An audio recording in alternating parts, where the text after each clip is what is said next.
वेदों ने भगवती की स्तुति प्रारंभ कर दी। माता जगदम्बा की स्तुति वेदों के द्वारा हुई है। नमो देवी महामाये विश्वोत्पत्ति करे शिवे निर्गुणे सर्वभूतेषु माता शंकर कामदे तम भूमि सर्वभूतानां प्राणवतां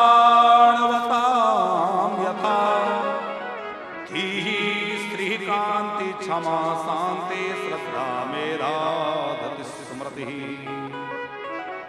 16 श्लोकों की स्तुति है ये शर्मा जी।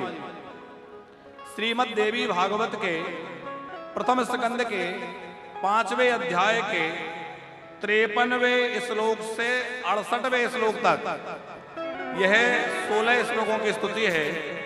और ये इतनी अद्भुत स्तुति है कि कोई आपका कैसा भी काम अटका हो इस स्तुति का पाठ करिए, सारे मनोरथों को सिद्ध करने वाली ये देवी की स्तुति है। नित्य प्रति इस स्तोत्र का पाठ करना चाहिए। स्तुति सुनकर के गंभीर आकाशवाणी हुई, हे देवताओं निश्चिंत हो जाओ, ये मेरी स्तुति मनोवांछित फल देने वाली तुमने की है। ये बड़ी सिद्ध स्तुति है। ये विष्णु का जो मस्तक छिन्न हुआ है ये लक्ष्मी के श्राप से हुआ है, तुम्हारा दोष नहीं है। एक बार लक्ष्मी जी को देख करके भगवान विष्णु ने उनकी हंसी कर दी, तो भगवान विष्णु के द्वारा लक्ष्मी का उपहास करने से लक्ष्मी ने कह दिया कि जिस मुख से तुम्हारे हमारी हंसी करी है ये मस्तक छिन्न हो जाए। श्राप लग गया। ऐसा क्यों हुआ? बोले भगवती विष्णु जी के द्वारा भगवान नारायण के द्वारा एक विशिष्ट काम कराना चाहती थी। क्या? हयग्रीव नाम का एक राक्षस था जिसने 1000 वर्षों तक कठोर तपस्या करी और वह हयग्रीव जो है देवी माता की स्तुति करने लगा। एक पैर पे खड़े होकर उसने तपस्या करी। माता प्रसन्न हुई, वरदान मांगो। इसने वरदान मांगा कि मैं अमर हो जाऊं।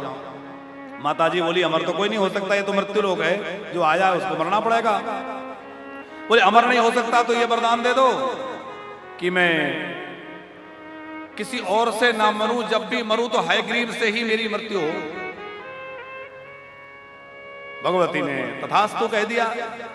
अब इसकी मृत्यु किसी और से नहीं हो सकती थी, इसलिए भगवान विष्णु को हयग्रीव रूप धारण करवाना था, इसलिए भगवान विष्णु का मस्तक छिन्न हुआ। फिर वहां भगवती ने विश्वकर्मा जी को आज्ञा दी। विश्वकर्मा जी ने अश्व का, घोड़े का मुख ला करके और भगवान नारायण के स्थापित किया। और भगवान नारायण जो है घोड़े के मुख से हयग्रीव रूप धारण करके प्रकट हुए। भगवान विष्णु तो दूसरे रूप में विराजमान है ही, एक रूप उनका जो है हयग्रीव बन गया। और उन हयग्रीव रूपधारी भगवान ने उस हयग्रीव नामक राक्षस से युद्ध किया और उसका वध किया। बोले हयग्रीव भगवान की जय। सूत जी महाराज कह रहे हैं जो मनुष्य इस पवित्र कथा का श्रवण करते हैं वह समस्त पापों से मुक्त हो जाते हैं।